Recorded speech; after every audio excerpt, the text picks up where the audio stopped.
All right. So we get asked a lot over in our community, what is the secret? What is the tactic? What is the strategy for closing more of our sales calls, right? We're having consultation calls. We are having sales conversations. How do we convert more of those? In today's PE episode TV, I'm going to share with you what are the 3 phases of sales? What do they look like? What do you need to have in place so that you can convert more of your sales calls? First things first, guys, make sure you tap the bell and subscribe so you never miss an episode or the opportunity to learn some simple sales strategies to take your leads from cold to close and finally master sales online.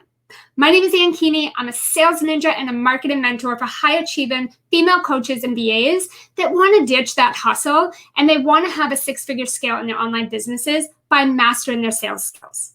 So in our community, we get asked a lot, how can I convert more of my sales calls? Right? I'm having a lot of sales consultations. I'm booking a lot of conversations. I'm in conversation with lots of people. I'm just not converting as high as I feel like I should and could be. What is the secret? So guys, there's no secret here, right? I hate to be the bearer of bad news, but there's no sales secret to this, guys. But there are 3 phases to a sales process. And I feel like a lot of people in today's industry only talk about the one way. They only talk about the phase where you're actually on the phone and you're actually having that sales conversation. But there's actually 3 phases to a sales call or conversation or process. Okay. So we have the before, the during, and the after. Okay. So before your sales conversation ever takes place, what is happening? Right? What is the messaging? What is your positioning? What is your invitation to that sales call? What does that look like? What does that say? Now, a lot of times when I ask my community this or even my clients, they'll say, well, I invite them to a strategy call or I invite them to a free coaching call or some kind of free call. All of those things are probably not the things that you want to be saying or using when you're trying to get people onto a sales conversation with you. If you want your audience to show up with credit card in hand, ready, willing, and able to make an investment and decision on the phone, then you need to set that expectation in your messaging and in your invitation to that call right from the start, right? So this might look like just letting people know, here is what we're going to do on this call. Here's who this call is for.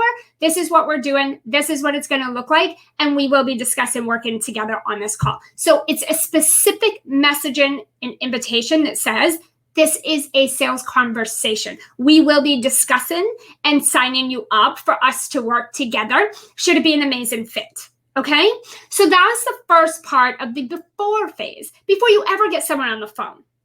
Those expectations need to be set. So rule of thumb that I typically tell my clients, we're not saying free anything. We are not saying that it is a strategy call, and we are not going into coaching. This is a sales consultation for this person who wants this result, and we are going to talk about working together.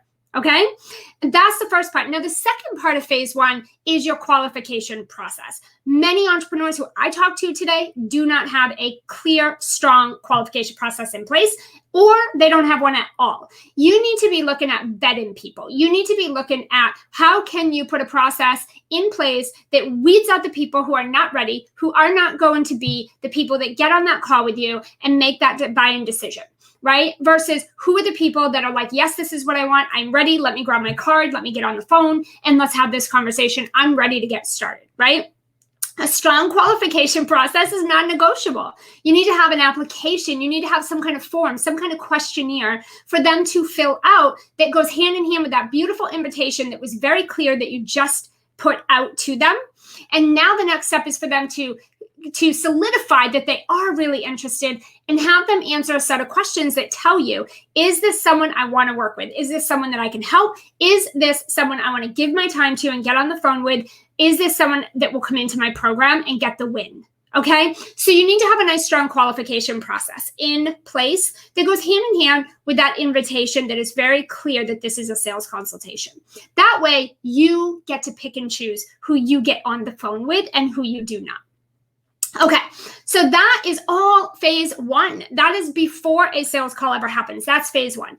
Phase two is what most of the people in today's industry teach you. And this is the sales conversation. This is where they actually made it to that phone call with you and you guys are on the phone together. Most people kind of get tripped up on, what do I say? How do I start the call? How do I start my sales conversation? What questions do I ask? When do I ask questions? When do I shut up? Like, how does the process go and how do you transition into that conversion, right? How do you transition from the conversation to the close, right? And this is the process where you need a structure, right? I always kick off my calls when I was doing one-on-one calls. Now I have a sales team doing them, but when I was doing them, and I always tell my clients, expectations is the very first thing you want to do. You want to set the expectation. You want to repeat what your invitation said. Welcome to the call. My name is so-and-so. You're so-and-so. Here we are, right? An introduction to each other. Wanted to just go ahead and run down the expectations of what we're going to cover on this 20 minute call today.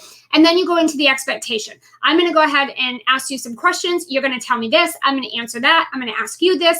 And then you and I will talk about working together inside X program and what that will look like, right? It's a very short and sweet 15, 20, max of a 30-minute call. If you're closing them, it really shouldn't be much more than that. Most entrepreneurs get veered off, right? You're like talking about this and talking about that. And you're like, oh my God, I can solve all your things.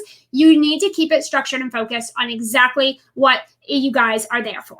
Okay. So you need a structure. You need a simple template, a very small, short set of questions. We are moving that call right along to the close. They already know that's what they're there for. They're already interested. We don't need to be doing too much back and forth outside of that.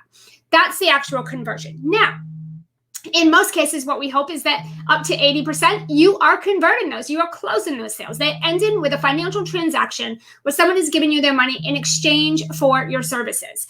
But there are some cases where that just cannot happen that moment on that call, right? There are cases where someone needs to go move money around. They need to check their finances, or it is very real that they may need to go talk to their significant other in order to make a decision. Whatever the reason, if they can't make that decision right then and there on the spot, most people say, okay, no problem. You know, it's been great talking to you, and you let them go. What we recommend in the PE community is that you stay in close proximity.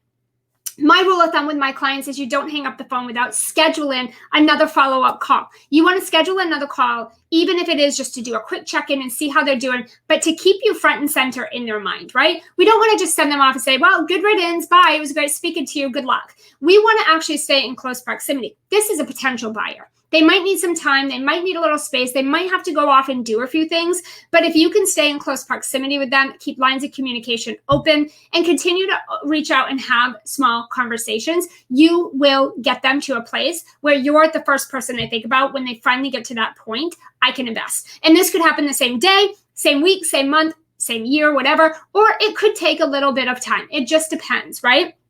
So what you want to do is if they can't make that decision right then and there, you want to give them something to go off and do, right? Maybe it's a little exercise or a couple little steps or action steps or homework maybe that's going to go off and help them kind of move themselves toward getting to the place of being ready, right? So very congruent little action step, a little bit of homework, right? The other thing is you want to book that call. Let's book a call for a few days out or a week out. I just want to do a little check-in. I want to make sure I'm supporting you. I want to make sure that you have what you need to make an informed decision. And I want us to stay in close communication with one another, right? I want to continue to support you until you're ready. And that alone, guys, is going to keep them right front and center with you. And so you want to make sure that you're doing that and not just letting them go. Okay. And that is phase 3. It's that follow-up phase. It's where you are staying in close proximity and you're reaching out and you're keeping good track of each person that you're in communication with. And you're making sure that you're providing them, pushing them back to your content, providing them resources, downloads, content, action steps, little things that are very congruent for where they're struggling and where they're stuck so that you can continue to be the person that's guiding them through that, moving them along with your free content that you're already creating anyway, and you're moving them along to the buy-in decision. Okay. And then you're getting on the phone, and staying in that close proximity with them so that you can continue to answer objections, guide them through those, support them, help them through their sales psychology, their psychological barriers and objections, and continue to be the person that they're having that experience with versus having it with somebody else. Okay. So those are the 3 phases, guys. You have your phase one is before the sales conversation. Phase two is the sales conversation. And phase three, guys, is that fierce follow-up where the fortune is in the follow-up. Staying in that close proximity, providing the resources, being of service, staying really valuable to them and guiding them on their journey to that decision, right? Okay, guys, so that was today's episode. I hope this is helpful for you. Go off. I recommend you look at your 3 phases. What do you have in place? What do your systems look like? And make sure it's congruent. Make sure it's set up for the sale. Make sure it's set up to convert. And we'll see you in another PETV episode.